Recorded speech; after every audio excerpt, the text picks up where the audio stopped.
Hello everyone, this is Pooja Sharma from Pooja Sharma classes. उम्मीद करती हूँ आप सब अच्छे होंगे। तो आज हम डिस्कस करेंगे यूपी टेट 2023 के लिए संज्ञा चैप्टर को हम कंप्लीट करेंगे हिंदी में हम संज्ञा को कंप्लीट करेंगे। तो चलिए स्टार्ट करते हैं। आपको वीडियो पसंद आती है तो वीडियो को लाइक कर देना, अपने दोस्तों के साथ शेयर कर देना। चैनल को सब्सक्राइब नहीं किया है तो चैनल को सब्सक्राइब कर लेना और बेल आइकन को प्रेस कर लेना, जिससे आने वाली वीडियो का भी नोटिफिकेशन आपको मिल जाएगा। फ्री नोट्स के लिए आप टेलीग्राम चैनल से जुड़ जाइए, यहाँ पर आपको फ्री नोट्स मिल जाएंगे, तो आपको यहाँ पे ज्वाइन हो जाना है। तो चलिए स्टार्ट करते हैं, समझते हैं संज्ञा होती क्या है। तो सबसे पहले हम संज्ञा की परिभाषा समझते हैं। आप सभी को याद होगी, इसको हम नाउन बोलते हैं। आप सभी को याद होगी जब हम छोटे थे किस तरीके से संज्ञा की परिभाषा इतने अच्छे से रट के रखते थे कि बहुत ज़्यादा अच्छे से, कभी भी टीचर पूछता तो 1 सेकंड में ही पूरी परिभाषा को बोल देते थे। तो चलिए समझते हैं संज्ञा की परिभाषा होती क्या है। तो किसी वस्तु, व्यक्ति, स्थान, भाव आदि के नाम का बोध होता है, वही हमारी संज्ञा कहलाती है। नोट करके लिख लेते हैं। आप मेरे साथ साथ नोट्स बनाते जाइए, जिससे आपको रिवीजन करने में आसानी होगी। तो चलिए समझते हैं, लिखते हैं इसको। किसी वस्तु, व्यक्ति, स्थान, भाव आदि के नाम को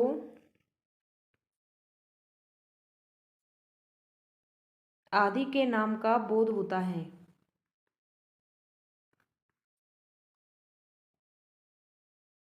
आदि के नाम का बोध होता है, यही आपकी क्या कहलाती हैं? संज्ञा कहलाती हैं। जैसे बात करते हैं, जैसे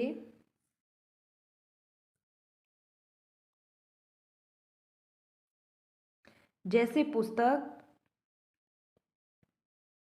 मिठाई। मिठाई हमारी कौन सी संज्ञा होती है? भाववाचक होती है। इनको हम समझेंगे आगे संज्ञा के भेद को।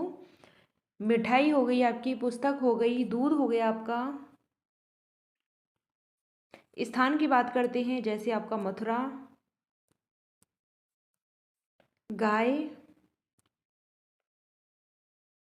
रमेश, भारत। तो यह हमारी क्या हो जाती हैं? संज्ञाएं हो जाती हैं।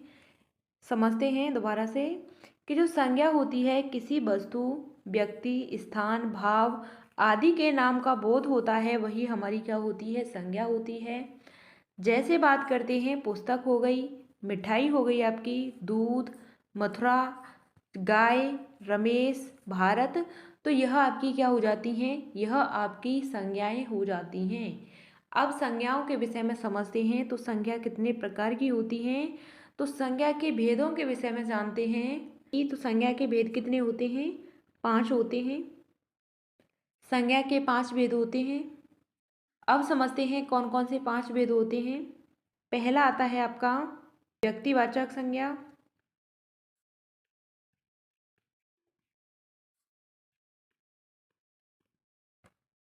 दूसरा आता है आपका जातिवाचक।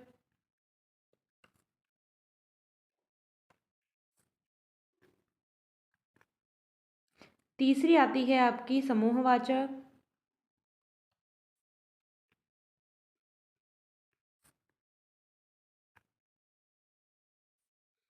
चौथी आती है आपकी भाववाचक।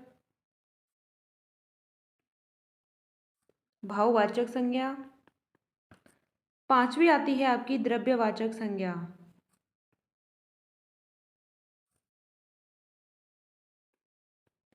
यहाँ तक बात क्लियर?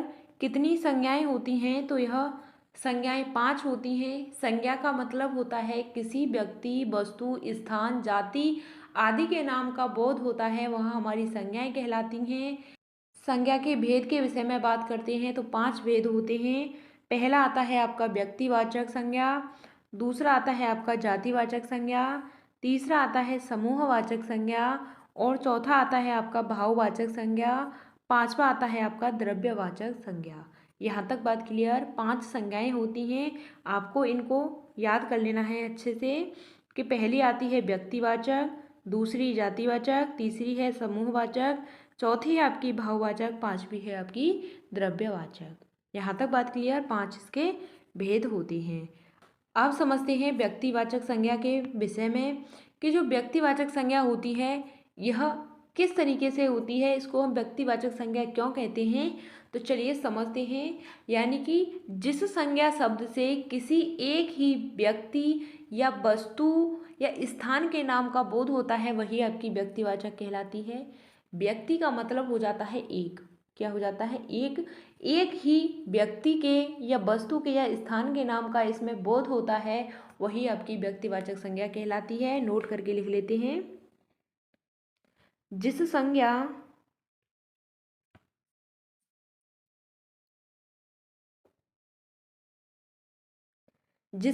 शब्द से किसी एक ही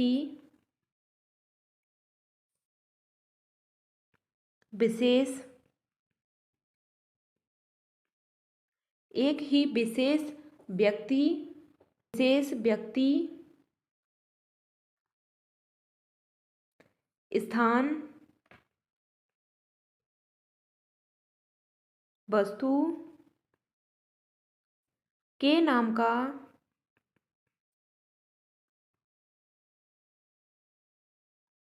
बोध होता है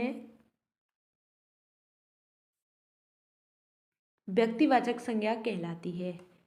जिस संज्ञा शब्द से किसी एक ही विशेष व्यक्ति स्थान वस्तु के नाम का बोध होता है वही हमारी व्यक्तिवाचक संज्ञा कहलाती है।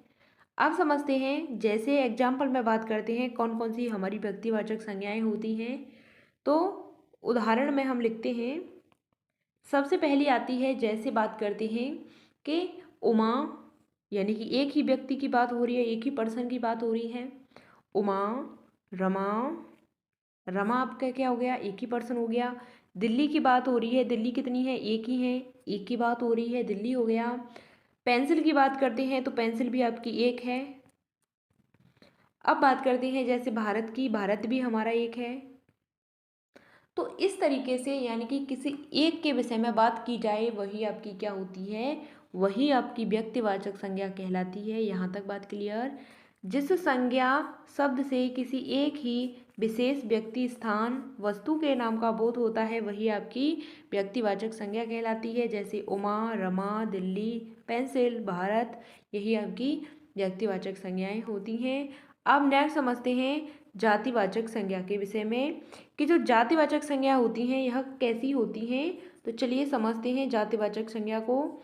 जातिवाचक संज्ञा के विषय में बात करते हैं कि जिस संज्ञा शब्द से संपूर्ण जाति वर्ग अथवा समुदाय का बोध होता है वही आपका जातिवाचक कहलाता है। जातिवाचक संज्ञा के विषय में बात करते हैं तो जातिवाचक संज्ञा क्या होती है कि जिस संज्ञा शब्द से संपूर्ण जाति वर्ग और समुदाय का बोध होता है जातिवाचक संज्ञा कहलाती है। नोट करके लिख लीजिए आप। जातिवाचक संज्ञा क्या होती है, जिस संज्ञा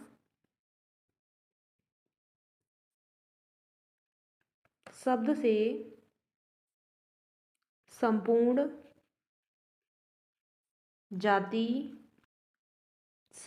जाति वर्ग अथवा समुदाय का बोध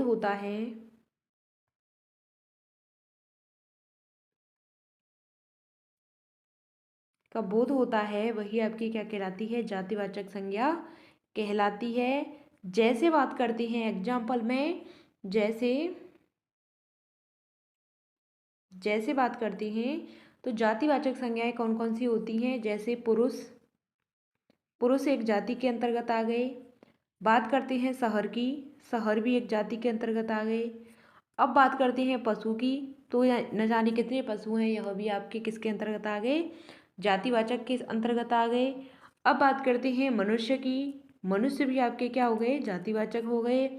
घर की बात करते हैं तो यह भी आपका जातिवाचक हो गया। पर्वत की बात करते हैं तो यह भी आपका जातिवाचक हो गया। तो इस तरीके से आपके जातिवाचक बनते हैं। व्यक्ति की बात करें तो एक पर्सन की बात होती है, जाति की बात करें तो समुदाय की बात होती है। अब समझते हैं नेक्स्ट कि समूहवाचक जो संज्ञाएं होती है वह क्या होती है, इसको समझते हैं। जो समूहवाचक संज्ञाएं होती है इनको करते हैं।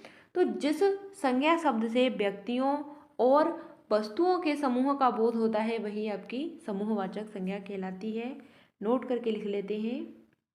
जिस संज्ञा शब्द से व्यक्तियों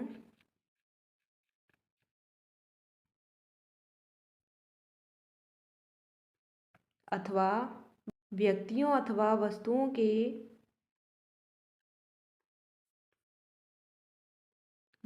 अथवा वस्तुओं के समूह का बोध हो,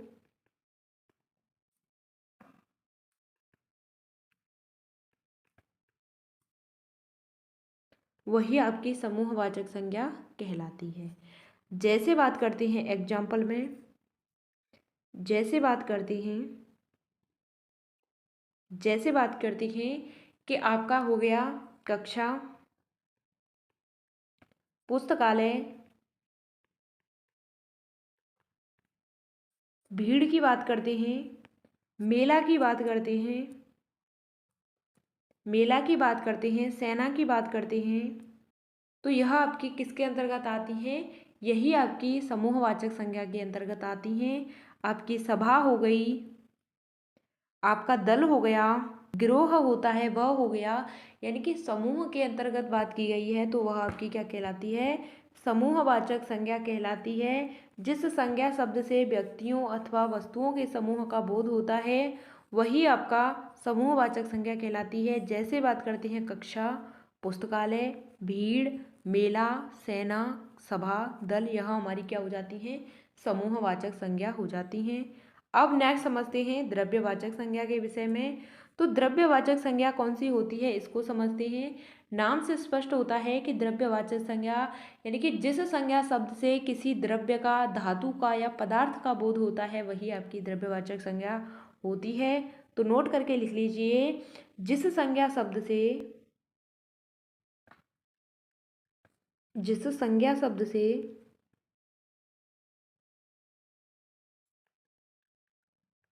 जिस संज्ञा शब्द से किसी धातु, द्रव्य, पदार्थ का बोध हो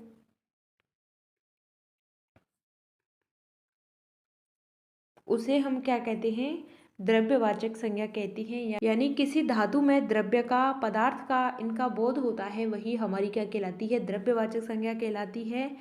अब जैसे बात करते हैं एग्जाम्पल में, जैसे बात करते हैं आपकी जल हो गया, सोना हो गया, सोना आपकी धातु है, जल हो गया, सोना हो गया, आपका दूध हो गया, आपका तेल हो गया, घी हो गया, चांदी हो गई। तो यह आपकी क्या होती हैं, यह आपकी द्रव्यवाचक संज्ञाएं होती हैं। दूध, सोना, घी, जल, तो यह आपकी द्रव्यवाचक संज्ञा के अंतर्गत आती हैं। यानी कि जिस संज्ञा शब्द से किसी धातु का, द्रव्य का, पदार्थ का बोध होता है, जल, सोना, दूध, तेल, घी, चांदी आदि यह होते हैं द्रव्यवाचक संज्ञा के अंतर्गत आते हैं। अब समझते हैं नेक्स्ट हम कि जो आपकी भाववाचक संज्ञा होती है इसके बारे में समझते हैं। तो 5 नंबर पर आपका भाववाचक संज्ञा आ जाती है। तो इसको समझते हैं। भाव का मतलब है कि जो प्राणियों के अंदर जो भाव होते हैं उनके विषय में इसका बोध होता है। तो नोट करके लिख लेना, जिस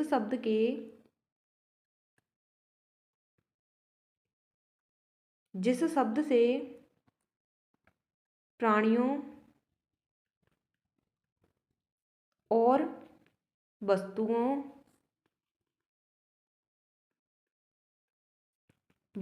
के गुण दोष, धर्म, अवस्था, भाव